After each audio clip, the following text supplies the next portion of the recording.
Hello everyone, a very pleasant day to you. I hope your day has been going great. It's that time of the show, Citizens Dialogue on First Nest News Potako. So we discuss trending and interesting political topics. I am Becky Usoro. Joining me on set to have this conversation today is King Sajalo. Sit back, relax, and enjoy all we have for you on this beautiful segment.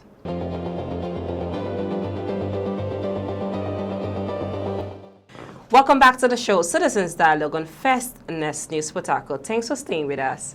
It's a pleasure having you on set, King. Thank you so much, Becky. How are you doing? I'm great. You look amazing. Thank you so much. And you too. Thank you. Okay, so let's head straight to the story for today. APC plan is to ensure no other party survives before 2027. ADC raises alarm. The National Publicity Secretary of the African Democratic Congress, ADC, Bolaji, has vowed that what the All Progressive Congress, APC, did to the People's Democratic Party, PDP, the New Nigerian People's Party, NNPP, and the Labour Party, LP, will not happen in the ADC. In simple terms, okay, what is the ADC, alleging here? What's it saying? He has made it clear and is making a clarification that, should I use the word accuse, putting it that, look, it's the APC that masterminds the downfall of most of these political parties. Masterminds, if you use the word masterminds, you're like direct. Yes, that from what he said, he is making it, putting it that, look, the downfall of most of these parties are caused by the ADC due to one or two anti-party activities that has been happening in their midst, unknowingly to them, which orchestrated this menace that has happened. We all know about the story of the PDP, how they were before now till this their current crisis and situation. But yes, there has been a revolution, and I think there have been settlements here and there trying to see how the party will be put in order. Now, looking at the ADC and looking at the statement from the publicity of that secretary, yes, coming out to put it that is the APC who has made this. Now, how are we sure even the ADC is even left out in the fact that they are forming their coalition right now? Because I can see some high-profile people who are decamping to this coalition, trying to raise the motion, or trying to make a movement that will be able to unseat APC that is coming 2027. There's no full guarantee, that they are also left out, because. So sorry to interject. So what you're trying to say is that any ruling party, in the country now, they are like taking charge of all of the parties. Is that what he's trying to say? Based on what we are seeing, based on what Nigerians are seeing, and the news bubbling there and there, but in the APC, in the ADC right now, they shouldn't think they are also left out, because anyone can, on the long run, rise and, form a group that will want to mastermind the movement of that party. So you shouldn't just think probably you are having coalitions from different parties who you think they are coming to make a prominent move to unseat the ruling party.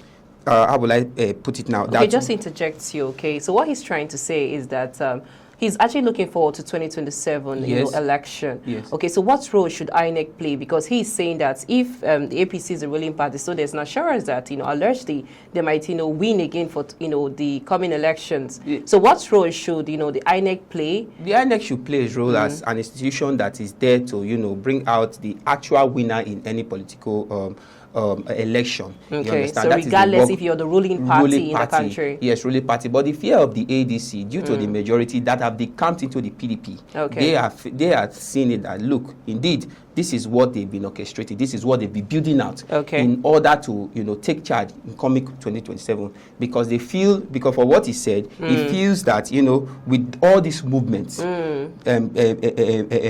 persuading governors, senators, and high-profile people into their political party is a big opportunity for them to win that election coming 27. That is saying that the APC has an upper hand. So is the APC like a threat to, other, opposition parties? Probably, it seems as if as a threat, but mind you, when the INEC plays their role accurately and politely, definitely, the APC stands no chance, because there's an institution who will make things to be in order in that election. So for the ADC, they shouldn't, this I think is not all about, pointing to the APC. You should also mobilize your own coalition and know that you have prominent people who are really ready to stand, and faithful followers still in that party that are really ready to be trusted and to oblige on what the people really want. So just one word on that story. What are Nigerians, looking forward to 2027 election? What Nigerians really want, and what everybody, including myself, wants is a free and fair election. If there will be free and fair election, if there will be good mobility during elections, without chaos, without problem, everyone is, just in terms of voting, then definitely. And every other party should give their best, and they shouldn't feel intimidated. Exactly. Okay, with the ruling party. Bring out the right candidates, one, then do the right rally, you understand, without chaos and problem here and there. Definitely, we will see that, Nigerians will smile once more, you understand, because it seems it has been a long time whereby an election is going on and everyone is having peace of mind. Thank you so understand? much. So that is just it. Thank you so much. Okay, let's just head to the second story. We're moving to Akwa Ibom State. Okay, the story is actually a bit funny. Yeah, the Akwa Ibom lawmakers proposed 10 years imprisonment for women sleeping with married men. Lawmakers in Akwa Ibom State have reportedly proposed a bill that would prescribe 10 years imprisonment for women who engage in sexual relations with married men. The proposal has already sparked intense, debate about gender morality and the law in Nigeria. Can you explain exactly what the lawmakers are proposing this kind of bill, looking at the situation that is happening in the country at the moment? Just as you said, it's a funny one, but I think it should also be brought into consideration. First of all, good to the deputy governor who proposed that motion and thereabout. Now it's left for the speakers and representatives to, take the motion. That is, I think today, that is when it will be brought into the House for proper investigation and see if it will be approved. Now, in the aspect of this law that is about to be brought to book, if it will, to me, I would say I think this shouldn't be the major things. They should be looking at. There are other things, but nevertheless, I think this is also a miss whereby most of our young ladies, should have it in mind that look. Going about married men. And again, why is it specifically to the women? Because I think it has really taken, how will I put it? It has really been a secular thing in that. So what about the men? Is it that it's only just the women? I know, I'm driving towards that. Driving towards that. Now, let me start with the women right now, because I think, marriage ought to be the appropriate thing that should be done in two parties. I'm talking about both men and women, you understand? But on the long run, I think in that region of Nigeria, it's been a normal thing and a thing that has been occurring times without number, whereby ladies probably go after married men, or married men are after single ladies who ought to, have their own spouse and thereabout. But on the long run, in the aspect of, this 10 years of imprisonment and stuff like that, I think it should be looked into it. And for the and if you look at it, it seems it's quite how will I say it, unfair, because if you look at it, I think they said there will be 10 million rather fine for men who engage with girls who they are not married to and thereabout. Then for the women who engage themselves with married men, it will be 10 years imprisonment. I think so. Yes, 10 years imprisonment for a lady who engage herself sexually with a married man. I think such it's like, how will I say it, it's kind of being partial. Just interject you. You're looking at gender equality in Nigeria. Is it really fair enough? That is what I'm saying. It's pretty unfair. Why a bigger punishment for the women and giving the men a fine. I think So can this really be implemented in the country that we find ourselves? Just to be honest, I don't think it will be possible, because there are a lot of people in this country, even in the state of Akwa Ibom, that will rule against that motion. But on my own side, I feel if they actually implement this, to actually make a lot of females to concentrate, to understand. Yes, to be responsible and tell about. But there are a lot of them as well. Because the abnormal is becoming normal in our society today, where you feel that, when you do something wrong, now, one is a thing of the mind. One is a thing of the mind. It's a mindset, you understand? It's most especially for the men who think, oh, I can't just be with just one one woman, you understand, and they tend to, look elsewhere and thereabout. So it's not all about implementing it into law. Okay. It's for those individuals to work on their mindset, and also the women as well, because When it comes many to young cheating, ladies. is it about mindset? Because it's self-discipline here we're talking about. Of course, but many young ladies out there too can't stand the fact that, look, they don't engage themselves, with marital men and thereabout. So which means if they don't engage with people, with married men or something, you cannot make money. yes, exactly, and that is what is happening. So is that why they're actually implementing it, so that females could concentrate? You can go to school, Yes. do a skill, understand that what you actually bring in house can actually give you money financially. Exactly. That maybe depending on a man and say, okay, whether I go to school, I don't go to school, there's somebody I can actually make that fund my education, sponsor me whatever I want materially and all in that. the aspect of that sponsor, that is that is the reigning thing, in most cases in Nigeria, especially from our female. You understand, many of them are being sponsored by this, most especially wealthy rich men. So now that it's about to be implemented, but I also see that it might not be possible because a lot of people will stand against that motion, and even if it will be implemented, many people will still go away with it. It will still be a thing that will continue. We continue taking place unknowingly to the government or whoever officials who implement it. Thank you so much, Jalo. It's still the show, Citizens Dialogue on First Next News Port Harcourt. Let's go for a short break. When we return to dive into River State, still looking at the crisis that's happening in River State. I am Becky Usoro. Still here on set with me is King Sajalo. Please stay with us.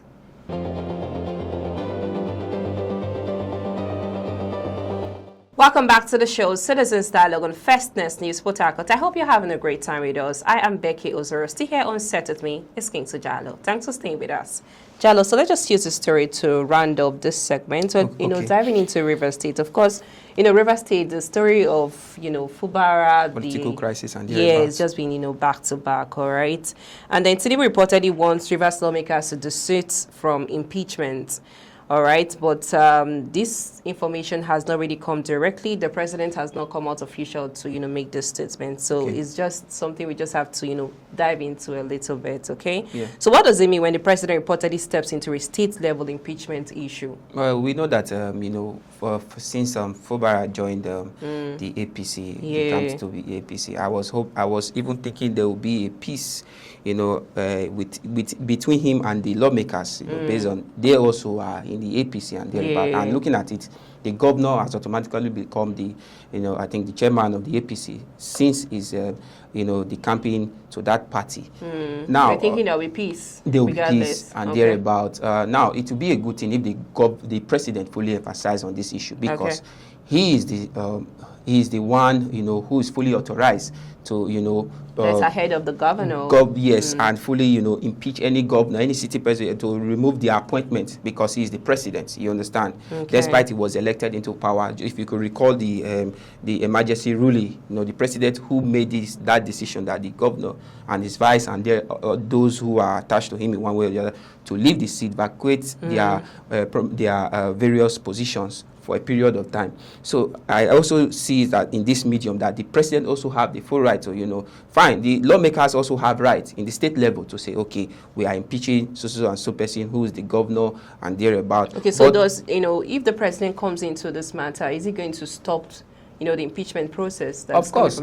Since he came back from that emergency ruling, there will be peace between him and the president and whoever. But let's look at it in this fact. I think Fubara, in this case, despite some agreements between him and the FCT, allegedly, I don't know, or between him and the speakers and thereabout, I think he is at peace with the people, and that is what the president should look at. You understand? It's not. You're saying that it's to stop the impeachment process. Of course. They will have to come together, maybe come together as House of Assembly, talk to the government, whatever might be the reason why they're actually impeaching. If there should be any reason for his impeachment, Becky, it should be probably the people have been lamenting about his stay as a governor. But if you look at it, I don't think any local government or any forum in the state, I'm talking about the people currently, have said, okay, this is what the governor is doing that is not wrong, that is not right rather. Now, only the speakers in the House of Assembly, State House of Assembly, who are making,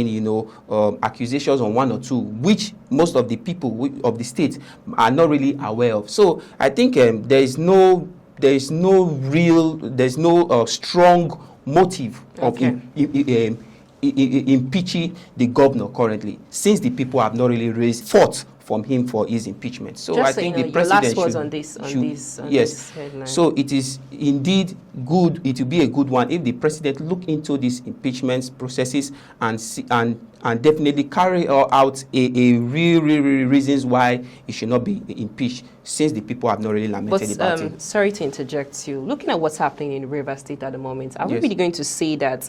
Is it possible that Fubara can actually work with the people in the House of Assembly? Can they really come together and say they want to work together and rule the state? Except their differences have been amended, except probably they have, resolved their differences, their problem, whatever agreement they are also talking about. That is the only way. Thank you so much, King Sajalo. Thank you. It's a pleasure having you on set. Thank you. Thanks, everyone. That's our show for today. Citizens Dialogue on Fastness News Port Harcourt. I am Becky Osoro. Many thanks for watching. Bye for now.